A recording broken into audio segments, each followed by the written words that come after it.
السلام علیکم. میں فلم سٹار ممتاز. آج میں جن کا ذکر کرنے جا رہی ہوں وہ اسٹیج کے کنگ آف کامیڈی ہیں. میں نے تھے نہیں کہا، ہیں کہا، کیونکہ آرٹسٹ کبھی نہیں مرتا. وہ ہمیشہ اپنے پرستاروں کے دلوں میں زندہ رہتا ہے. جی، ببو ببرال صاحب. ان کا ایک ایسا دور تھا جب بہت ہی سنجیدہ، اصلاحی اور مزاحیہ ڈرامے ہوا کرتے تھے، جن میں ببو ببرال صاحب کا نام ابھر کر ہمارے سامنے آیا. یہ ہمارے ملک کا سرمایہ ہے. یہی نہیں، ببو ببرال صاحب کو پاکستان کے علاوہ انڈیا اور دیگر ممالک میں بھی بہت پسند کیا گیا. ان کی فنی خدمات اسٹیج، ریڈیو، ٹی وی کے لیے بہت زیادہ ہے. بدنصیبی تو یہ ہے کہ اس باصلاحیت مزاحیہ اداکار کو ہماری فلم انڈسٹری کوئی زیادہ کام نہ دے سکی. ببو ببرال صاحب کو زیادہ موقع نہیں ملا فلموں میں کام کرنے کا.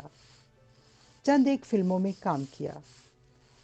اگر ان سے صحیح معنوں میں کام لیا جاتا تو ہم سب یقین سے یہ بات کہہ سکتے تھے کہ یہ منور ظریف صاحب، اللہ پاک ان کو غریق رحمت فرمائیں، رنگیلا صاحب ان کو بھی غریق رحمت فرمائیں، ان دونوں کی کمی کو ضرور پورا کر سکتے تھے. لوگوں کو ہنسانا بہت مشکل کام ہے، رلانا بہت آسان کام ہے. ببو ببرال صاحب نے لوگوں کو ہمیشہ ہنسایا، خوشیاں بانٹی. اصل میں ببو ببرال صاحب، اللہ پاک انہیں غریق رحمت فرمائے، ماسٹر نذیر علی صاحب کی فیملی میں سے تھے. ببو ببرال صاحب انتہائی نفیس اور خوش مزاج انسان تھے. اپنے ساتھیوں کے لیے ایسے تھے جیسے کوئی پھول ہوتا ہے. کبھی چغلی، غیبت، کسی کی پیٹھ پیچھے برائی انہوں نے کبھی نہیں کی. اور اگر کسی کی برائی دیکھ لیتے تو اپنی آنکھیں ایسے بند کرتے جیسے انہوں نے کچھ دیکھا ہی نہیں، چھپا جاتے، لیکن کبھی بھی کسی کے سامنے اس کا ذکر نہ کرتے. اور اسٹیج ساتھی اداکاروں کے ساتھ بڑے پولائٹ تھے. وہ اداکار، ڈائریکٹر، پروڈیوسر بھی تھے. ساتھی اداکاروں کے ساتھ بڑا تعاون کرتے تھے. بڑی محبت اور پیار کے ساتھ مل کر سب کے ساتھ کام کرتے تھے.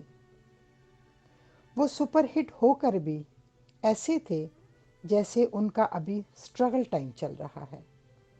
ہر پروڈیوسر، ڈائریکٹر، آرٹسٹ ان کے ساتھ کام کر کے بہت ہی کمفرٹیبل فیل کرتے تھے.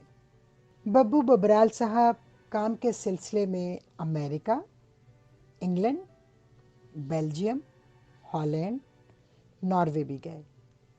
لیکن امریکہ 3 سال رکے اور امریکہ میں انہوں نے کافی کچھ سیکھا.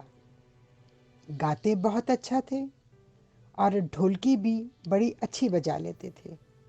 ہر فن والا تھے. ان کی قوالیاں اسٹیج پر بڑی مشہور ہوئیں. میں دوبارہ پھر یہی کہوں گی کہ میری بدقسمتی ہے، مجھے کبھی بھی اتنے بڑے فنکار کے ساتھ موقع نہیں ملا کام کرنے کا.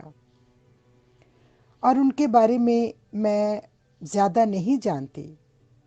اللہ پاک میرے بھائی کو لمبی عمر، صحت عطا فرمائے. جواد وسیم صاحب کا میری مدد انہوں نے کی. یہ سب کچھ مجھے انہوں نے بتایا کہ وہ کس طرح کے انسان تھے، کس طرح کے آرٹسٹ تھے، کیسے تھے. پھر ایک دن اپنے پرستاروں کو، گھر والوں کو، سب کو غم زدہ کر کے اس دنیا سے رخصت ہو گئے. آئیے ہم سب دعا کرتے ہیں کہ اللہ تعالیٰ ببو ببرال صاحب کو اپنے رحمت کے حصے میں جگہ عطا فرمائیں، انہیں غریق رحمت فرمائیں. آمین ثم آمین، آمین ثم آمین.